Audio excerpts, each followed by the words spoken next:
So what is your work now? What is your sphere of influence now? So what I'm focusing on now is, I suppose that you can tell that I am well versed in history. Oh, yeah.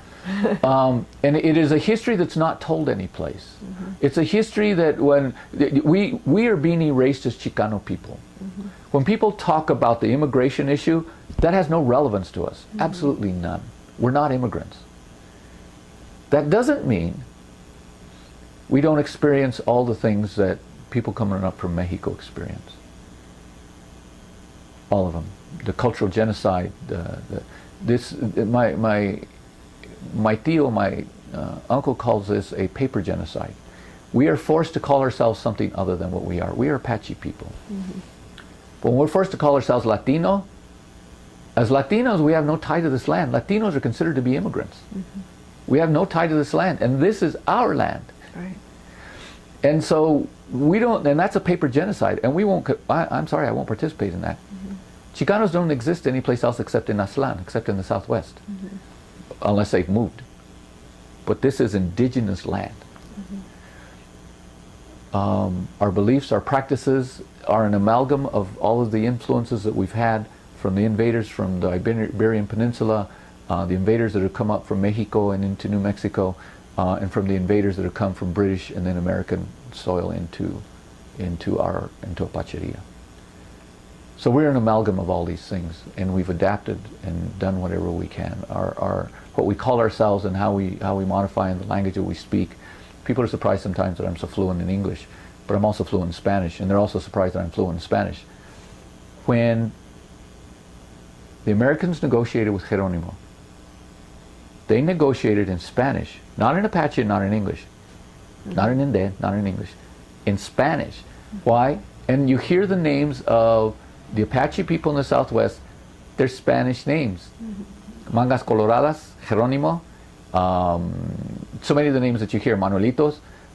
Why? Because the Spaniards have been here in the Southwest for 400 years mm-hmm. before the Americans came through. So yeah. So I'm well versed in all this history. I am working on a book that's actually 2 books, but I'm going to keep it as one. There's on Curanderismo. There's on traditional healing. Mm-hmm. So I do work as a curandero, as a traditional healer. I run the ceremonies in our communities. And though there are books on it, there are a few books that have been written from the perspective of the people that are actually practicing. One of my teachers, Elena Avila, who passed away a couple of years ago, from New Mexico, has a book out, A Woman Who Glows in the Dark. And it's a good introduction to Curanderismo from a perspective of a curandera. There are a lot of anthropologists, historians, sociologists that write about Curanderismo, but always from an academic perspective. And I'm writing from a very, it's clear in this interview that I have very strong opinions about a lot of things. Mm-hmm. And I bring those opinions into the book that I write. You cannot talk about Curanderismo without putting it in a historical context. Mm-hmm. I didn't just suddenly appear here today, and Curanderismo didn't either. And the Curanderismo that I write about is very specific to Colorado. A lot of it's from New Mexico because we're influenced by that, and there's a historical tie there. Most people write about Curanderismo from Mexico or from Texas or maybe even from New Mexico. I'm writing about Colorado because we have had a unique exposure to the Lakota people from the north, mm-hmm. and that has also influenced who we are. Following the Chicano movement, there was a renaissance of a spiritual movement, if you will. Chicano people realized that Catholicism and Christianity were part and parcel of all of this colonialism, all part and parcel of this invasion. And recognizing that, we thought we cannot, in good conscience, be Christians. If you have any good sense of self, you cannot be a Christian because of what the Christians have done to us, what they have done under Christian law and Christian ethics, what they have done to us as indigenous people. So there was a renaissance and a return to native spirituality. Up here in the north, that return has been to a Lakota-influenced spirituality. It's also been the Native American church, but it's also been, because of the Chicano movement, a tie back into Mexico, And that tie back into Mexico is with Mexicayo, what we call Mexicayo, but it's the danza. But the danza isn't just Aztec dance. It's not just Aztec dance. There are ceremonies that are hundreds of years old that are run around all that happens with danza. The ceremonies that I run, so I'm not running an Apache ceremony. I'm not running an Apache sweat lodge, as they would call it. Even though I've had Apache teachers, it doesn't, the Apache ceremony does not reflect who we are in our history as a Chicano people that have been colonized for hundreds of years. And in that colonization, some things work, some things don't. We've been exposed to Christianity, we've been exposed to Catholicism, and pulled away from our roots and our language and everything else. So Chicano people have moved out. They're participating in Sundance, which is Lakota ceremony, and the Nipi, which is the sweat lodge from the Lakota people. They're participating in the Mexicao, so they're doing the danza and participating in the velaciones that are part of the concheros, but they're also participating in the Native American church, which is really an amalgam of Christianity and indigenous ceremonies. The Native American church is originally a Christian ceremony. There was one that's recent that was started in the late 1800s. So Chicano people participate in all these without so much as a second thought. We have the ability, the fluidity to be able to move from one ceremony to another. The ceremonies that I run are passed down to us because you should study and apprentice and learn from someone, not just make this stuff up. But my Tío Tomás passed this altar down to me, this ceremony that I run, the Tenalitzli. And this was passed down to him from Cuiscalcoatl, who was a Mexica Huichol elder from Mexico City. So we have a direct lineage of what we're doing. There are other people that are running ceremonies that spend time with the Lakotas and they go back and they start running their own ceremonies, but there's no lineage for them. And that lineage really is important if you're going to have credibility. What about that? Because Boulder County I'm going to say Boulder County because that's kind of this segment of what I'm talking about. But with all of the Latinos, whatever Chicanos, where do you see like these ceremonies or evidence of these ceremonies that are even with people that are very Catholic, like the stereotype is that Mexican, Chicano people are very Catholic. Where do you see this influence? You're talking about curanderismo and this kind of spirituality. So curanderismo is traditional healing. That's all it is. Yeah. Let me tell it through a few stories. When my grandparents moved to California, my mother wasn't born yet. My grandparents moved to California, and the eldest of my mother's siblings, Aunt Chavela, got sick with croup. I think that's what they call it. She got very sick, and they took her to the doctors, and the doctors would not treat her. There's a white doctor in Wyoming that would not treat my aunt because they were brown. So she went home, and one of my aunties treated her, and they treated her with enemas and with steam, and they actually put her, she's a baby, so they put her in a shoebox or a box on the doorway of the oven to keep her warm. And this is how they treated her, and they treated her, and it was effective. So this is curanderismo.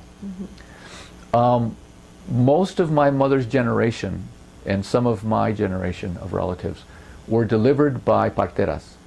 Jesucita Aragon was a partera, one of the grandmothers in our family that was a partera, and she was the most renowned. There's actually a book out on her that's called La Partera. She was the most renowned, she passed away also a couple of years ago, partera in northern New Mexico, because she delivered tens of thousands of babies. She was very good. The doctors used to consult with her. We come from a family of curanderos and curanderas by necessity. And so for us, this was a normal and natural thing. We didn't have access to white doctors.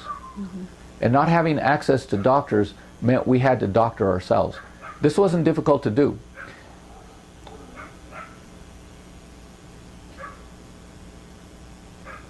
My uncle had taken me at one point into the mountains in New Mexico and showed me all the different herbs in the mountains and what they were used for. my grandma did essentially the same. She took me out and she showed me the herbs there. And I've had some of the people from around this area take me out and show me all the herbs here. So we can doctor ourselves. I could still go up here in the mountains and pull out whatever herbs we need to help people. Most people would rather take an aspirin than drink a willow bark tea. That's fine. You know, whatever works. But curanderismo, I think, has something else that Western medicine does not have. When you go see a curandero or curandero, they can relate to you in a way, not just in language, but you see a brown face, and they're going to hear you and listen to your story and relate to you and offer you food and do all the things that are part of a cultural treasury of exchange that help you to get well. And it's something that a psychologist, a psychotherapist, and a doctor just can't offer. They can't. So curanderismo has been a tool, if you will, that has helped us to be resilient through all of the sustos, what we call sustos, all the traumas of colonialism, the traumas of racism, the traumas of exclusion, all of these things that we've had to experience as an indigenous people. Curanderismo has helped us to get through, and it continues to do so. So people will come see me sometimes before they go in for an operation. We'll do some work with them, healing work. They go have their operation, and they come back and they see me again, so that they don't have to walk away all traumatized by the whole experience of, one, having to deal with the white world, but also having to deal with, you know, being cut open. I mean, these are pretty serious things. And so curanderismo, there's a space for curanderismo that has to do with, it's not a folk medicine. It is a resiliency factor. It is also a resistance too. You go to a white doctor, you're going to pay a chunk of money. You see a curandero, you pay what you can. You know, and the treatment is, we can do more for people in curanderismo sometimes for some issues than you'll ever get from a psychotherapist, you'll ever get from a doctor. And that's happening right here, right now. That's happening right here, right now. This is not, I guess what I'm trying to get at is that people are practicing and receiving that practice here, right here, and today. not necessarily today, and not necessarily in this new age method that it seems like, you know, what we live in our Boulder culture is this new age medicine, this new age of practicing alternative medicine that looks like pharmaca and, you know, Rolfing and all this, but right here, right now, there are people that are receiving and practicing curanderismo in a very integrated way. In a very integrated but determined way. It's not just by accident. See, so can you talk about that? Another component of curanderismo that's missed in all this, the Western model, and I'm going to digress here a little bit. The Western model is based in Christianity. It is. And what is the premise of Christianity? If you go back to the Bible and the early teachings, man is born into the world through the womb of a woman. Man is born into the world, but he's born into the world into original sin. So he's broken. Man is broken, and man is not fixed until a man, a priest, blesses him and thereby connects him with God. Right. There's something inherently wrong with that picture. But it is the picture under which medicine is thereby, Western medicine is thereby founded. So when a person walks into the door to see a doctor, they're broken. And if they're broken, then the doctor is to play the role of the savior and fix them. And so that's a bad premise to begin with. For Native people, one of the things it does is that curanderismo looks at the person as a whole person, that they're absolutely fine the way they are. They may have some issues in their life, and we'll address those issues, but there's nothing broken or wrong with the person. And I'm not a savior. An added component of curanderismo is it deals not just with the individual, it deals with the community. And this is an element that's missed, that all the sociologists and all the psychologists and all the anthropologists and everyone that studies curanderismo, they miss that curanderismo can treat an entire community. And that communities can also get sick. I have word and languages for this, I won't put them on here, but the notion is that we have the indigenous communities after 500 years of colonization have been traumatized, absolutely traumatized. Every indigenous community, however they identify themselves, however small or however large, have all been traumatized by colonization. Western medicine can't fix that. Western medicine is part of the problem. Mm-hmm. We've been studied and prodded and poked and put in museums and everything else. Our healing has to come from us. And we have the perspective for that. When a person sits in front of me and says, these are the issues in my life, I can put them in context too. A history and a nexus of racism, sexism, homophobia, white privilege, economics, a nexus of indigenous resiliency against a colonial genocide. The person's sitting in front of me, but all of this is there present with them. A doctor doesn't see that. Mm-hmm. A doctor sees you for 15 minutes, and what he's looking at is whether you have enough insurance to pay him or not. Mm-hmm. That's his first and foremost. And then he's going to give you a pill. Sometimes they'll operate on you, but that's what the doctor's going to do, even if it's a sugar pill. Mm-hmm. Curanderos don't do that. And we're going to take the onus of responsibility for whatever the issue is and put it right back on the individual. I'm not a savior. I'm not here to save you. Mm-hmm. I can guide you down a path that will help you to get well. And we'll do the rituals and ceremonies because those are important. Mm-hmm. And prayer is important. I'm not saying you have to believe even in a God. But you have to get your mind to a place where you see yourself as being well. That's all prayer is. You see yourself in a place we call bienestar. When you can see yourself there, then it can manifest itself. It can happen. If you can't see it, it's not going to happen. If you're so beat up by everything around you in this history, you're not going to be able to see yourself as being healthy and well and successful. And a curandero can help you get there because a curandero understands that. Mm-hmm. Curandero's been through it. Mm-hmm. So. But you do have to apprentice. There are a lot of people out there calling themselves curanderos, and they have not apprenticed, and they've made stuff up, and they've read a book, and they think. We have people running lodges, ceremonies, sweat lodges. White people running sweat lodges. They went to 1 or 2 sweat lodges, they show up and they start running their own. They have no idea. No idea. They have no cultural context for it. I have white people that come to me that feel entitled that I should be teaching them how to run these ceremonies. I tell them, you don't get it. This isn't for you. You can come. You're welcome. You can pray with us. You're welcome in this space. But these are our ceremonies. We have native people that wanted to make rules about who could and could not run ceremonies. The problem is they started falling back on an old BIA rule.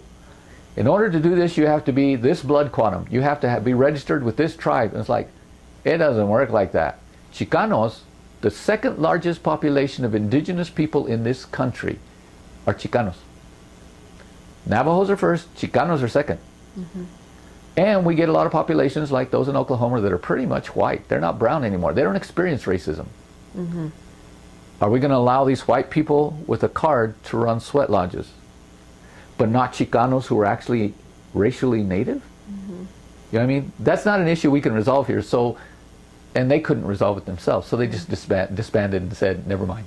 Yeah. And that's happening here. I mean, these are contemporary issues. This is part of the New Age quote umbrella that I'm talking about too, yes. that yes. I see. So in Boulder, non-native people running native ceremony. We have native people that should not be running ceremonies, and they're running ceremonies. Yeah. We have white people that probably know a lot, but they should also not be running ceremonies. And what happens is when white people come in and run them, they exploit them. But we have people coming up from Mexico and South America that are coming up and exploiting white people here. Yeah. They charge them lots of money to participate in indigenous ceremonies, but then they leave. Mm-hmm. And these people show up at my doorstep and says, I'm all broken, can you fix me? I was like, why are you going to these ceremonies?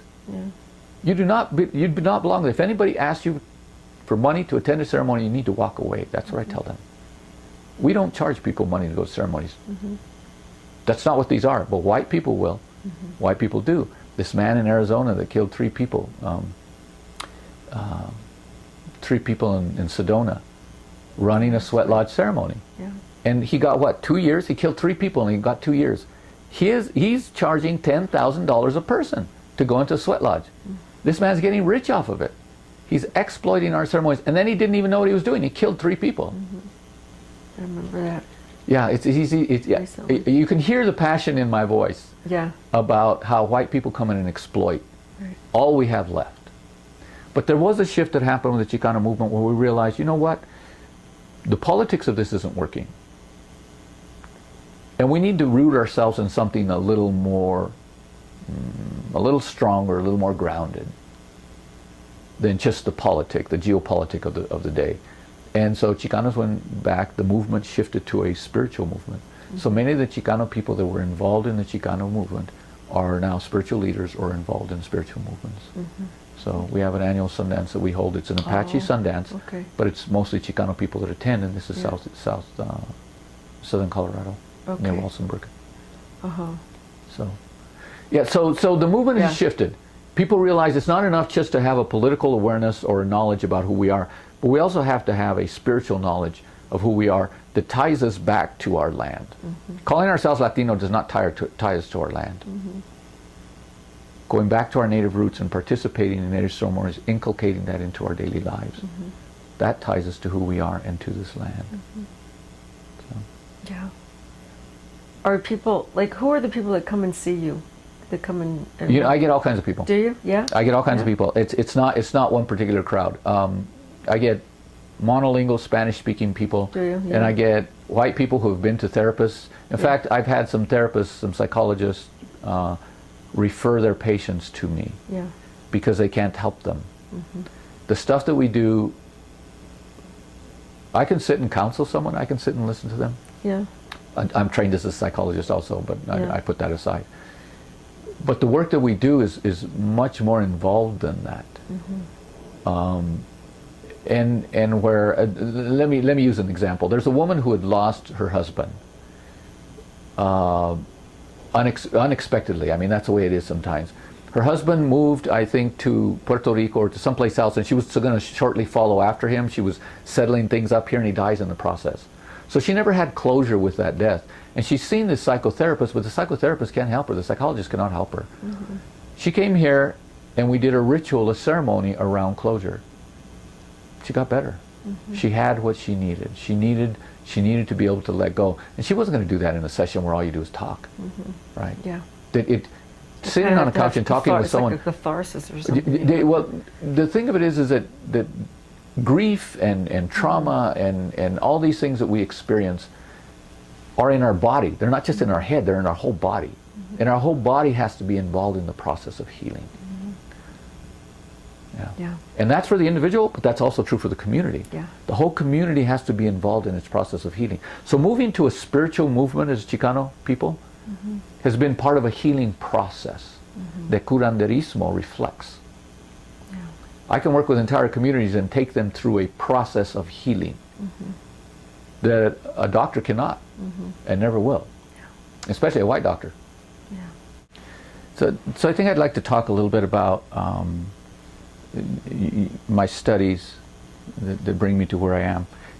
I talked about not making it through high school, not graduating through high school, but graduating from college. I have an associate's degree in mental health, I have a bachelor's degree in psychology, and I have a master's degree in ethnic studies. And I'm looking at returning to pick up a PhD. That's on the academic world. So I can relate to and address that. But in the traditional world, you know, my grandmother was a curandera. So that is where my studies really began, and it's not like she sat me down and said, this is what we're going to do. My grandma lived in a barrio that was in La Junta, Colorado. She lived in other areas, but she had settled into this barrio, and it was called New Edition. And across a little sort of river, not quite a river, a wash, was another one called Wickham Edition. These two areas were across the tracks in La Junta. And in the rural areas in Colorado where there have been brown people, you go to the San Luis Valley, you go to Arkansas Valley, any of those places, and you're going to find across the tracks live the brown people. So this is where our people lived. We have never been fully integrated after hundreds of years, fully integrated into white American mainstream. We've always been across the tracks. But in this one particular barrio, it was a very culturally intact barrio. Most of the people were from New Mexico. There were some people that may have been from Mexico.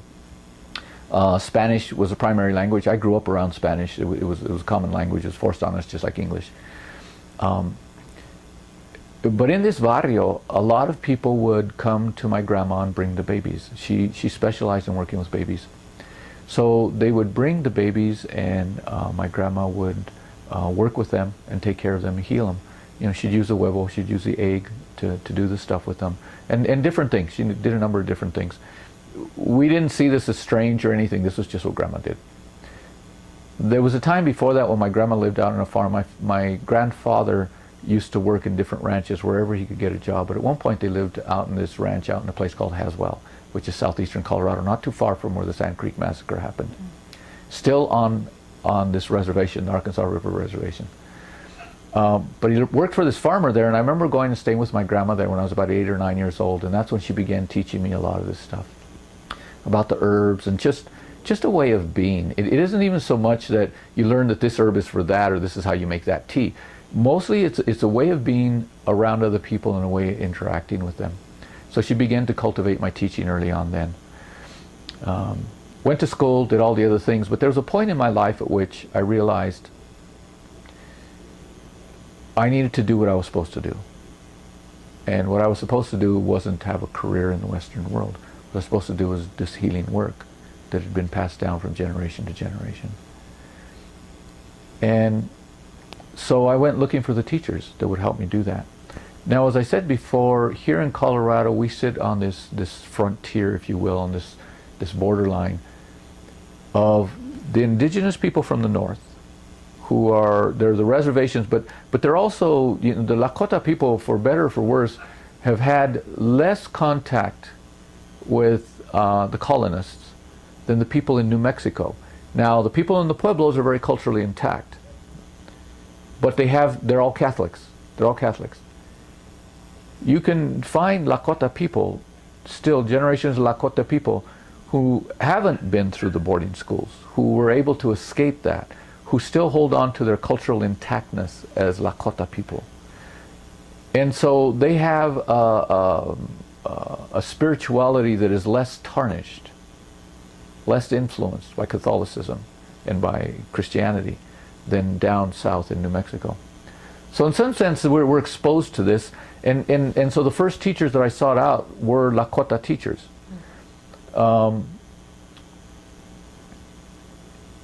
Uncle Bill was the first one I studied with, Bill Stanzen Center. And Bill Stanzen Center used to run the ceremonies, an elder in his 70s at the time, fluent in the language, and he never spoke a lot. When I studied with him, he didn't talk to me a lot. If I asked him a question, he'd answer the question. But I spent a lot of time around him. I spent some years around him, and I was sort of his right-hand man, what the Apache would call a segundo, in all the work that he did. And so I was constantly with him in the community or with him preparing for the ceremonies that we would run. He ran a ceremony every weekend. So I was on this very fast learning curve. At first he didn't want to take me under his wing. But after I talked to him and told him some stories and about who I was and what I did, then he said, "Oh yeah, okay, we'll start you at the bottom." So he started me at the bottom, and then after some study, he took me up to Bear Butte and put me on the hill up there, what they call a hamblecha. And it's from him that I began to learn the structure and the foundation of this. But it was also spending time around another woman, we call her Kunshi Muriel. Kunshi Muriel was Oneida and Lakota, and she was running ceremonies. She was putting people on the hill. She was putting them on their hamblecha, on their vision quest. I don't like to use that language, but that's what people understand. And I was assisting her, and I was her singer. So when we go into her ceremonies, I would sing the songs for her. There's a point at which she was sick. She was very sick. She would run her camp for 2 weeks here in the mountains west of Boulder. And she'd be in camp for 2 weeks, living in a teepee, helping all these people. But she'd come down to Boulder every 3 days to have an infusion, to have her blood cleaned, because her kidneys didn't work, so she'd have dialysis. And then she'd go back up there. And so this woman was really incredible in the fact that here she is, as sick as she is, she's still doing all this healing work with all these people.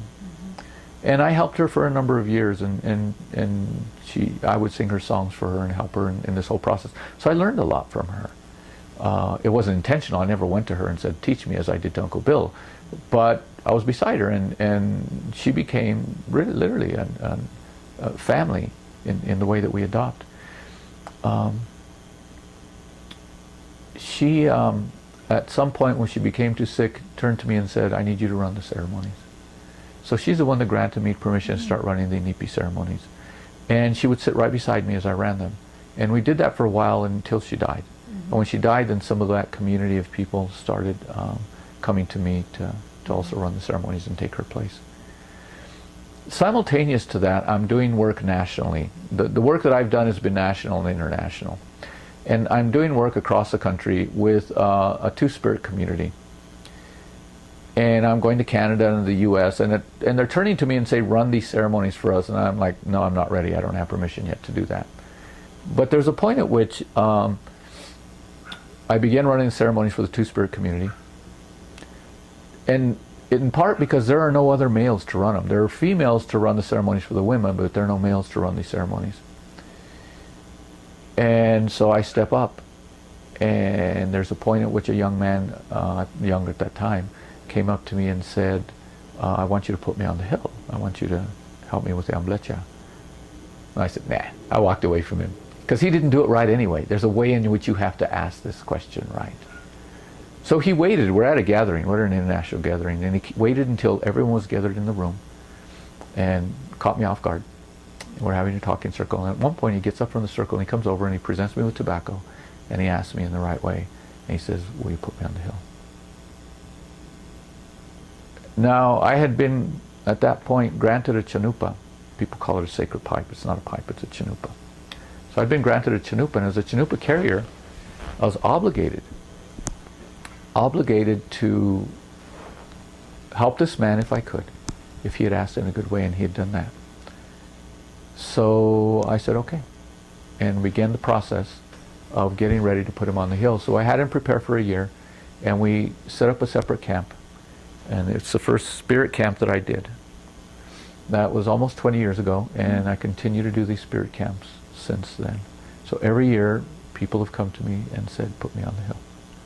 And I continue to put people on the hill and continue to do this work. And so that sort of began this whole process. Now that's one aspect and one element of what I do.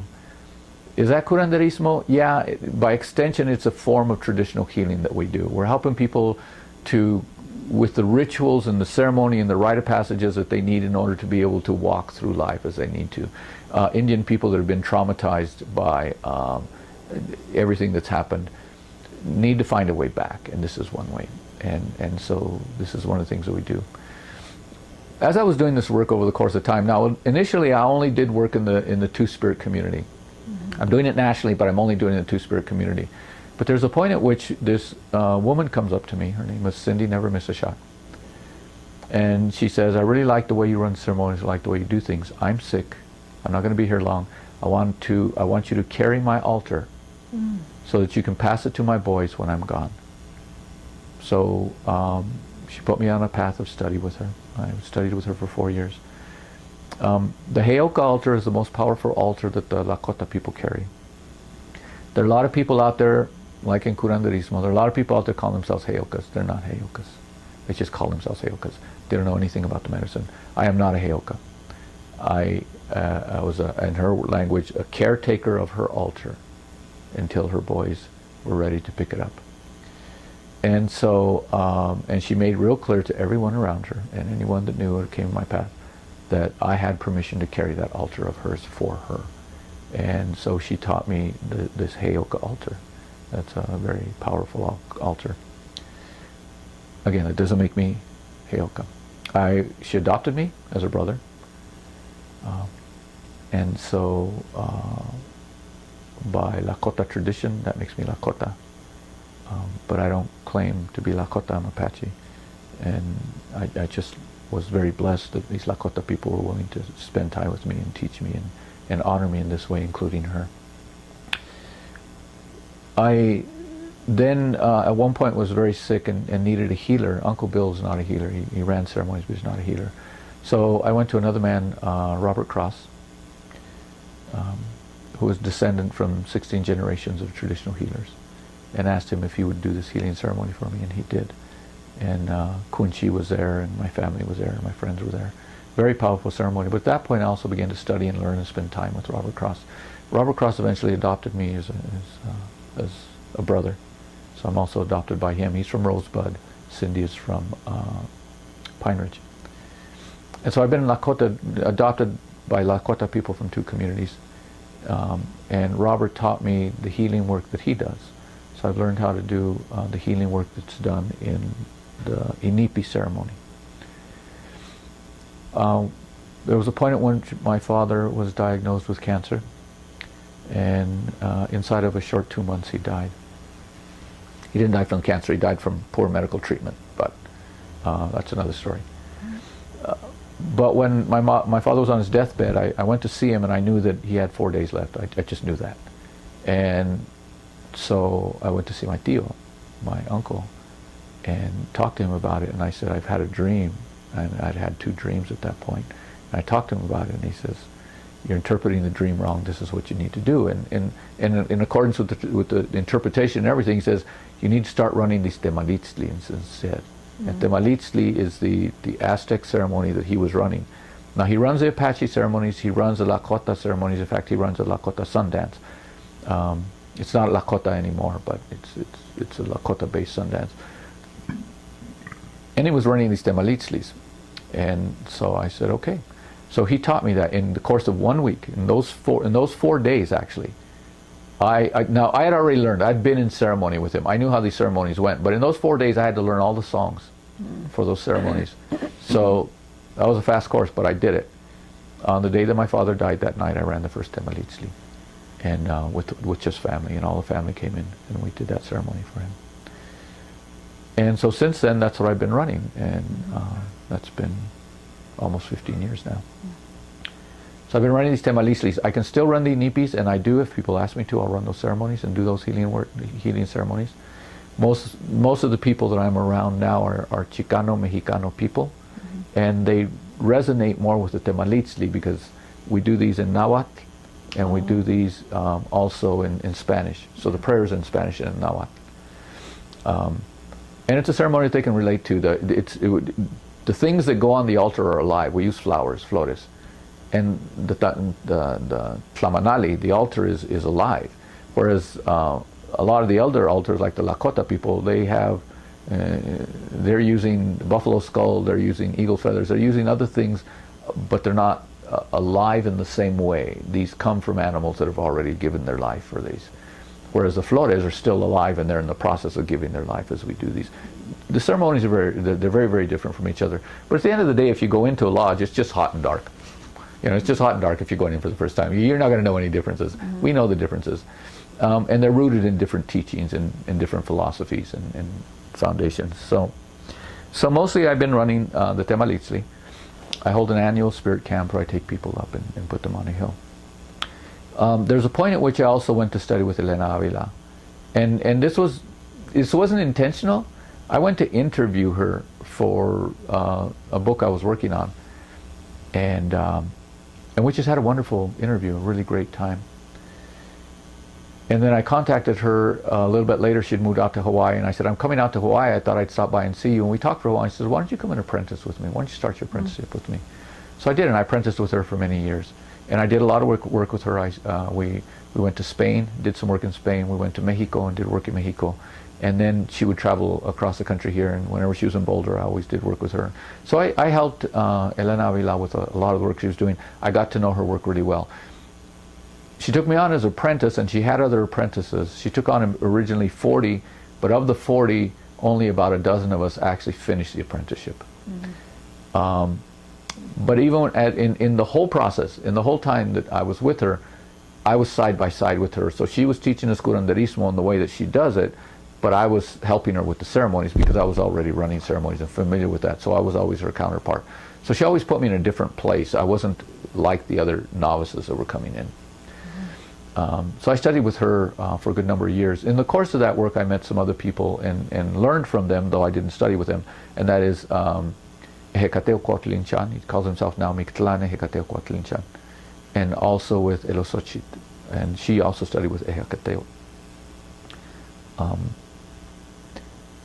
In the course of all this work, I also have spent some time and sat down and chatted with and learned from Quiscalcoatl Lopez, who is the one that actually passed this Temalitzli down to us. So the altar comes from him, and I've known him. He's the eldest of the elders in our community, and the spiritual leader in the whole extended community that we have of Apache Chicano people. I say Inde Chicano people, and so he's our elder, and I've also learned and studied from him. So these are some of my teachers over the course of the years. There have been other people. Beverly Little Thunder was one of them in the Two-Spirit community. Thundercloud was another one in the Two-Spirit community. There are people that I spent and learned time with, but actual studying and apprenticing was, I started with Uncle Bill, with Cindy, with Elena Avila, with Tomas, Tio Tomas, and with Kunchi Muriel. And so this has been my teaching. So I've had teachings from different traditions, from Lakota traditions, and then the Heoka altar that adds to that, from Apache traditions, from our own traditions and my grandmother, from the Mexica, the Aztec people, Chicano people, and so I come from an amalgam of different teachers in terms of what I bring to this. So as I write about it and talk about curanderismo, I can bounce back and forth. I've spent some time in communities in Mexico. I spent a lot of time in Mexico. So whereas a lot of people call themselves curanderos and talk about Mexico, I've lived in Mexico. I lived in Jalapa, Veracruz. I've lived in Puerto Vallarta, in Zacatecas. I've spent a lot of time in DF in Mexico City. I visited a place called Tepexitla, which is in the Huasteca, a very traditional community there, and participated in ceremonies with them there, and found that their ceremonies were very similar to what we were doing. Really? So similar. So these are isolated indigenous communities, hard to get to, very difficult to get to in remote areas in the northern Huasteca, northern Veracruz, and we go there, and there's such similarity in what we're doing. Yeah. And all the things that I do and that we do here, I could translate and take over there and fit right in and not be in any way an outsider, even though I'm always an outsider, but you know what I mean. So there's something to be said about that. I participated in ceremonies in Guanajuato and in Mexico City and in a lot of places, and these are very traditional ceremonies with traditional people. And so what I bring here and what I introduce to our people here, because we had been colonized, because we were enslaved, because we were stolen as children, that there was so much that was taken away from us, and it wasn't just language, it was culture, it was ceremony, it was a lot of this stuff that I've taken the effort to go back and learn these ceremonies well. So it's not just about working on one-to-one with individuals and help them to find a healing, but also to help our community find a healing, find our way back to who we are as indigenous people, so that we might be whole, even though we're caught up in, as Foucault would say, as docile subjects here in this capitalist world, in this new world order, if you will, in neoliberalism, that we can still find who we are, that we can participate in capitalism, we can participate in a very lily-white Boulder, but not lose our sense of self. People ask me sometimes, well, how do you live in Boulder with all those white people? And I say, what white people? Yeah. You know? Because I'm whole the way I am. Right. I deal with the white people here in Boulder on a daily basis as I need to. But I'm real clear that I am home. They're the invaders. Right. And there's nothing I need to do differently. And I don't need to engage them if I don't want to. And I do just fine. So. Well, it's wonderful. So. And my work has taken me to different places. I've had the fortune of being able to travel through somewhere between 7 and 10 countries in Europe. I did not like Spain. For as much as people in New Mexico would like to call themselves Spaniards, they realize if you went to Spain, you would not like it. It's of all the places I've been to, Spain was the European country I liked the least. But I traveled on my own with nothing familiar to me but my backpack, in places where I didn't speak the language, and got along just fine. But I got to learn. I went to Europe because I wanted to understand gringos better. Yeah. I've been studying gringos for a long time. I've been studying gringismo. People may think that's strange. Gringos think they're studying us. I'm studying them. I've lived with them. I see them on television. I deal with them every day. I know gringos very well. But there was still some element or aspect of them that I didn't quite know. So I went to Europe, and I got it. I got it. What did you Hanging get? around. Well, some of it's just the core of who they are. So when I went and I hung out in Germany, I got to see how the Germans behave. And I got to hang out in England and see how the English behave. I was like, okay. It was interesting because I also went to Italy, and of all the places that I loved the most, of all the places that I went to, I loved Italy the most. And I think it was because of the language. I could speak to the Italians. I understood them when they spoke to me because of Spanish. I understood them and I could communicate with them without a problem. Germans, I was lost. But it was also the Catholicism. They're staunch Catholics, and it's where it comes from, right? And so the culture was familiar in some way. Sure. And so I loved Italy. I loved it a lot. Yeah. But I guess I learned that this, in a sense, this stark individualism and this competitiveness and this there's a part for me, gringos. I've been around them, and I've dated gringos, lived with them, lived in their homes, and so I know them better than just someone from the outside that talks about them. I've heard their conversations, their private conversations, and so there's a part of them that is just closed off. Like shit. I don't mean down. I don't mean this in any offensive way. Yeah. They're just not as open. They're not genuine. Yeah, not real in touch with here. Yeah, with what's in the heart. They're sort of stuck in this cognitive place. And I got that. I saw that when I was over there. In Germany, you could get on the, if you wanted to, you could get on the subways in Munich, Germany, München. You could get on the subways and just get on. They relied on this this imposed sense of honesty, that you would buy a ticket before you got on. But they didn't police it. So you could just get on and go. Now, as Indian people, that's what we do. If there's a horse, you get on and you ride it. And if it dies, you eat it. Right. We were in survival mode. That's how we lived. But they're in a whole different mode where they're constantly exploiting each other. And that's something that I came to realize about them too. It's in their nature to exploit. They are capitalists by nature. Yeah. It's been cultivated over generations, but they are by nature capitalists. I think that's what makes this so difficult. This is like so apparently capitalist in this community here. It's such a conflict with who we are as indigenous people. Yeah. Because if someone really wants something, you just give it to them. That's right. There's nothing that we really own. There's nothing when we die. There's nothing we take with us. Whether it's a thing or loaning somebody your hand, or giving somebody your hand. You help because you can. Yeah. It's very different. You have to pay for help here. Yeah. There's not a lot of giving of help here. My grandma, where she lived in New Edition eventually though was torn down. They came in with this urban renewal project and they just tore down. So they tore down an entirely intact community. These people owned their homes. They weren't anything to speak of. They had outhouses in back, poor plumbing. These weren't the best, but they owned them. They gave them $5,000 a person, threw them out, and forced them now into subsidized housing. There was nothing they were going to buy for $5,000 any place. So they forced them into poverty, into another form of poverty and subsidized housing.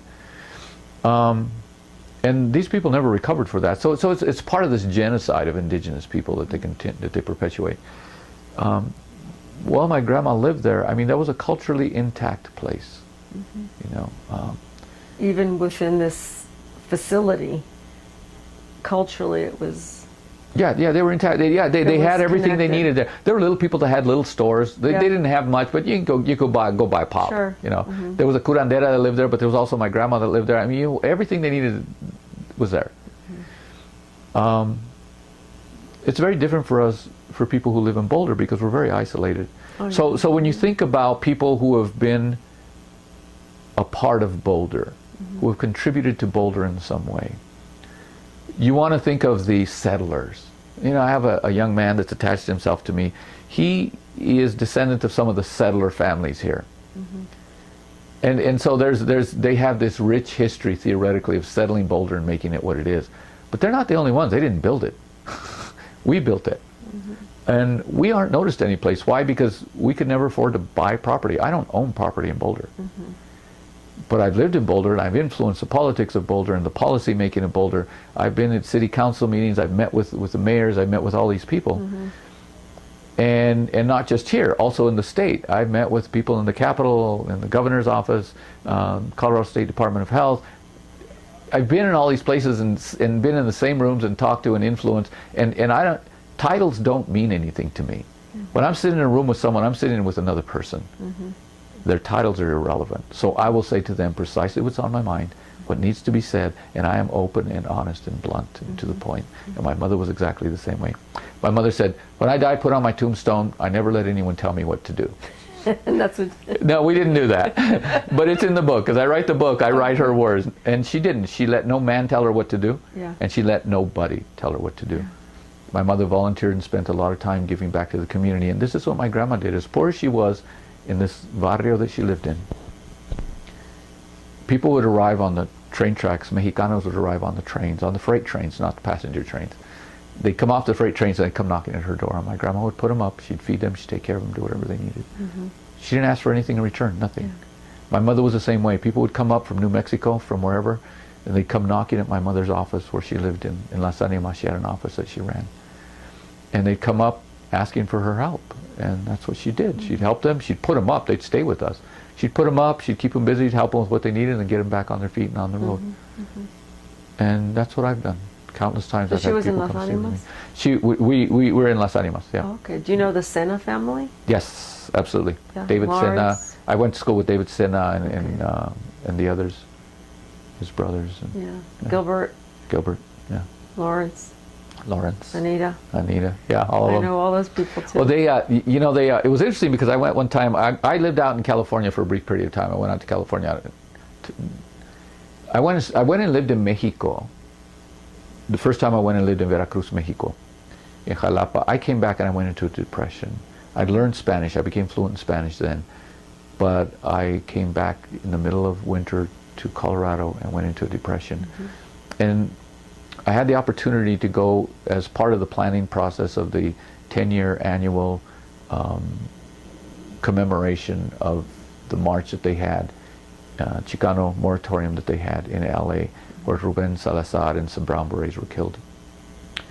So, and my mother actually spoke there. She was one of the keynote speakers there at this moratorium. But I went down for the planning process to LA and I stayed for a year. And it was sort of my declaration of independence, if you will, from my family and from my life and from my childhood. But it was also a way to get over my depression of coming back from Mexico and the beauty of Mexico and into this country. So I went over there and did that for a while, and then came back to Boulder. I lost my train of thought.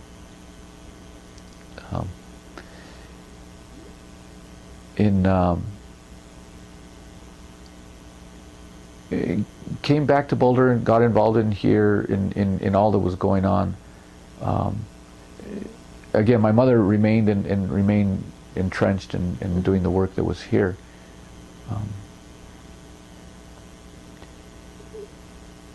Stayed here for a while and then continued to move around. So I had moved in LA.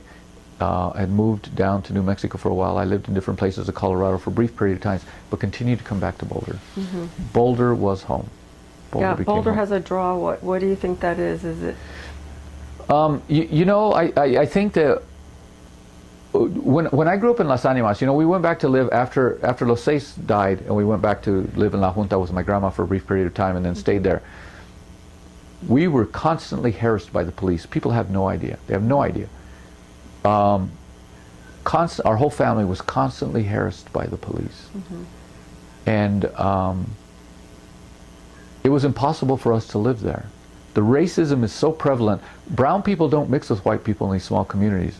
And if they do, there's always the understanding you can only go so far. You never stop being a brown person in these small towns. Racism is just so prevalent. Yeah. I took a job in La Junta one time, and they refused to pay me more, even though I had a degree. But the wife of the superintendent, who had no degrees, no education, is teaching as an assistant and making more money than I am. Why? Because she's the wife of the white superintendent. And they made it real clear that I wasn't going to get paid any more money, so I left that job. You know, that was the school district in La Junta. And that's the way things are in these small towns in Las Animas. By coming to Boulder, what it did is it shifted us out of that. Boulder doesn't have an across the tracks. It has projects. Boulder has places where poor people live, even though a lot of Boulderites don't know that. And when I worked in housing, I found out where all those low-income houses are. Plus, there are people living here also on Section 8. So that's how people are able to live here. But there's no barrio. There used to be. The Goss Grove area was one of the barrios of Boulder. But they changed that very quickly. A lot of Chicanos used to live there early on. But all of that has been changed. And so you find poor people living in San Juan still. Alvarado Village is almost off limits. People have lived there, but it's pretty much off limits. But there's Alvarado Village, and there are a few other sites. There are a place off of Broadway. There's still the Hawthorne area, but again, it's hard to get into the Hawthorne area. There's another area down off of 28th and Iris. There are two areas over there in 28th and Iris. So there are places where people live that are low-income housing that Chicano, Mexicano people will live in. But most people don't know those are barrios. They don't know that those are areas where those people live, and they're not intact communities. San Juan is probably the most intact community you'll find in Boulder. Most Chicano people have to go out and live in Longmont and Lafayette, and they do, and they'll commute to Boulder to work. So coming to Boulder for us was a way to get out of this paradigm that is set up in rural communities of brown people one side of the tracks and white people on the other. And by getting out of that, it gave us a lot more fluidity and freedom to explore things. We're also around an intelligentsia, if you will, a Chicano intelligentsia that could talk about, that could articulate racism in our experiences that doesn't exist in these small communities. They're caught up in the day-to-day stuff, the basics that they have to live with. And we could come here and theorize about other things, and with people that are at the university, theorize and talk about and articulate our experiences. So Boulder was a place where we could do that. We are a family that's intelligent, that's experienced, and I've traveled all over. Having done these travels, then I can have a different perspective. I remember a conversation with my uncle one time in New Mexico. He's never left New Mexico. He's always lived in Vegas. They live and die there, in Las Vegas, New Mexico. And he said, these white people, they're so much more intelligent than we are. I said, no, they're not. Yeah, look around us. There's so much intelligence. They have bigger houses. They have, on and on. And I said, no, you don't get it. This is racism. This is colonialism. And this is gringuismo. And this is what it looks like. They make the rules, so the rules apply to them. They know how to navigate them. They create this world, and in this world, we're not allowed access. That doesn't make them smarter. They privilege themselves and unprivilege us. That's not about intelligence. But he didn't get that. There was no way I could communicate them or get him to understand. He'd never left that little town. And I've traveled the world. There's no way I'm going to be able to explain to him what I've seen. When I traveled in Italy, the Africans were discriminated against. When I was in France, it was the Arabic people, the Islamists that experienced racism. When I traveled in England, it was the Pakistani and the Indian that were exploited and experienced racism. When I was in Switzerland, it was the Spaniards. Every place I've been, there has been an underdog, a community of people that experience racism and discrimination, usually dark-skinned people. But you don't understand this if you don't travel. So what we experience here as Chicanos is not unique. It's unique to us, but it's not unique. Part of our uniqueness as indigenous people across this hemisphere are the many ways that colonialism and Christianity have imposed themselves upon us, and then capitalism, they're all tied together. But racism is common around the world. Right. And when you see that and you get that, you realize there's nothing special about gringos. It's just the way in which they have imposed themselves. They are a very violent people, a violent and an untrusting people. And loyalty is something that's critical to us as Chicano people. That doesn't exist in the white community. There is no loyalty. They will sell their own mother if they can make a buck off of it. And I don't mean to paint a broad brush, but you know what? That's been my experience too. And they're just, our values are so different. I could sell all the stuff that I do in traditional ceremony. I could charge people lots of money to do. I could be out selling it to gringos and running workshops and making hundreds of dollars off them, just like this guy that was charging $10,000 to go in. But you know what? That's contrary to who we are as people. Yeah, that's not your integrity. We don't do this for money. Yeah. It is a part of who we are. It is an extension of who we are. And if an extension of who we are is a dollar bill, then that doesn't make us very, there's not much there. Yeah. Well, yeah, so. this has been really wonderful to have you share so much of your belief and your experience and everything. I appreciate this opportunity. There are other people that you've talked to, and we all have, I think, unique experiences here in Boulder. My mother said this was home for her. Of all the places she lived, New Mexico, southeastern Colorado place, this was home for her. This is also home for me. I could live any place else in the world. There's nothing holding me back. But Boulder is home for me. Yeah. In a way that white people will never understand. It's the land. It's this mountain. I live up against the side of this mountain here, and she won't let me go.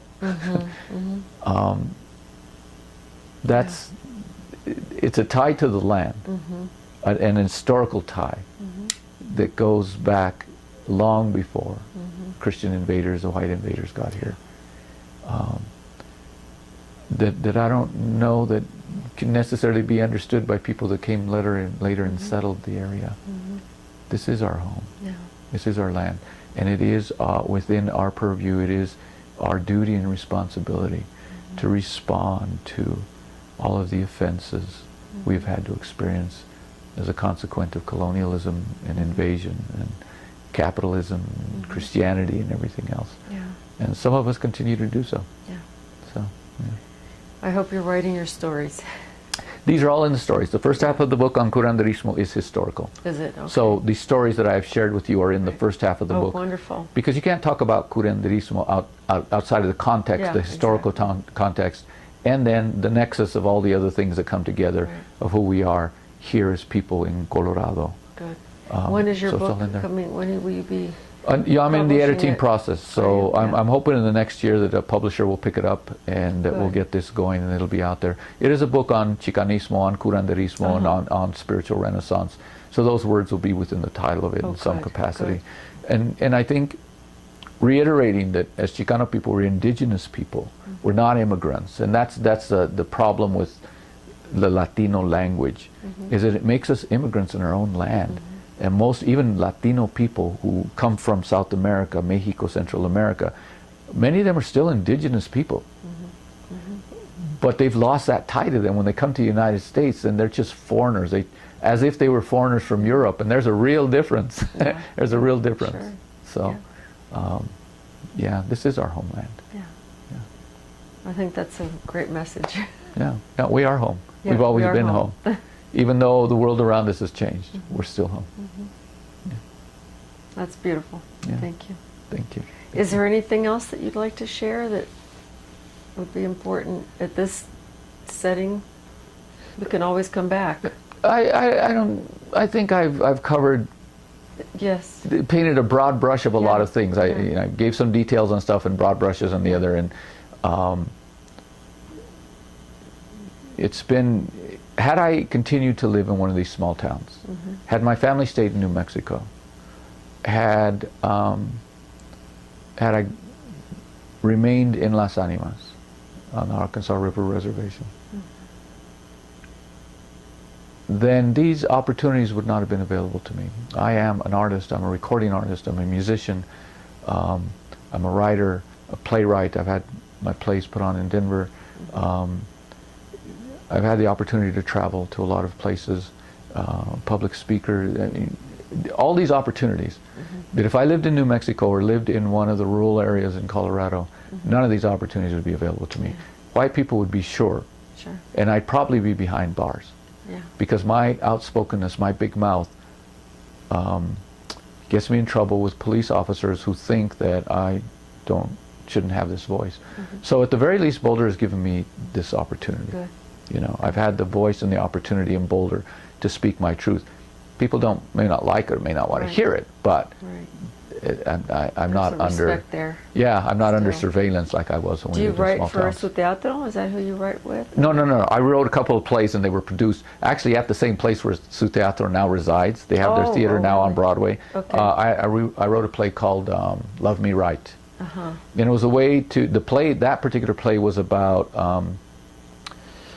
the impact that HIV has had on the Chicano community, because we wanted to reach out, and this was in conjunction working with the American Red Cross. I used to sit on the national board of the National American Red Cross, and we wanted to reach Chicano people in a way, because they put out a movie, and they were going to make this into a movie. They put out a movie that was on HIV, but it was all in Spanish, and for Chicano people, the English-speaking Chicano people, that movie didn't quite resonate. The story does, but the language didn't. So there are nuances. We wanted to write something that was specific for Chicano people, that would have a mix of Spanish and English, but it was mostly in English, but it was also very contemporary. And we succeeded. We did that. We did a great job of putting on that play. However, not holding back, the language in the play was very contemporary, and it was very direct and very blunt, and it was too much, especially when Elizabeth Dole came in, running the National Red Cross. They found this too risque for them, so they didn't put it into a movie. But we did produce a play in Denver. Yeah. Do you work with BCAP? Are you on any kind of advisory board with BCAP? Should I turn this off? No. I'll be blunt and honest. I have been a thorn in the side of BCAP since they started. Well, good. BCAP has finally hired 2 people that are from the Chicano community. It has taken them this long. BCAP. Yeah. The inception of BCAP was back in the late '80s. Here we are, almost 25 years later. Yeah. They're finally hiring Chicano people. They hired a woman, Puerto Riqueña, at one point, but she never communicated with she never connected with the Chicano Mexicano I know people. Her. Yeah. También. Yeah, and so. Mariblas. Yes. Yeah. She helped. I taught in Skyline High School, and I met her because I was doing a lot of HIV prevention with my Mexicanos that nobody cared. I should turn this off. That nobody cared about, and my brother, who is in Miami, has done a lot of work. He's a dentist, and he had a lot of HIV patients, and so he was on boards in Miami. And when I was doing my prevention of HIV with my high school kids, nobody cared what I did in my classroom. I closed my door and I did whatever because nobody cared about them. And so I met Mari Plaza because she came in and did some work there. And then Anna Hopperstadt, I hope that you have a good relationship with Anna, but she's Native American. Well, she says she is. Yeah, she says she is. Yeah, she has the bloodline. Yeah, she's another one of those white people that's Native when it's convenient.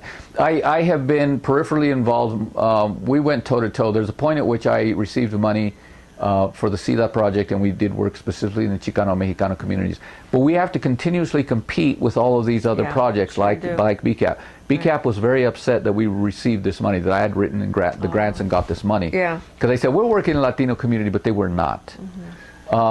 I was hired by the Colorado Department of Public Health to evaluate all the programs in Colorado who are theoretically, or who are receiving money to do work in the Latino community, but are not doing it. Right. And so I went and I evaluated them, and I was very honest and blunt about it. It didn't change anything, but at least I gave them an honest review, and I got paid to do the work. Yeah. The BCAP is wanted to do work in the Mexicano Chicano community. Yeah. They just never listened to us. Eleanor Montour used to sit on the board, but she was one voice, one person.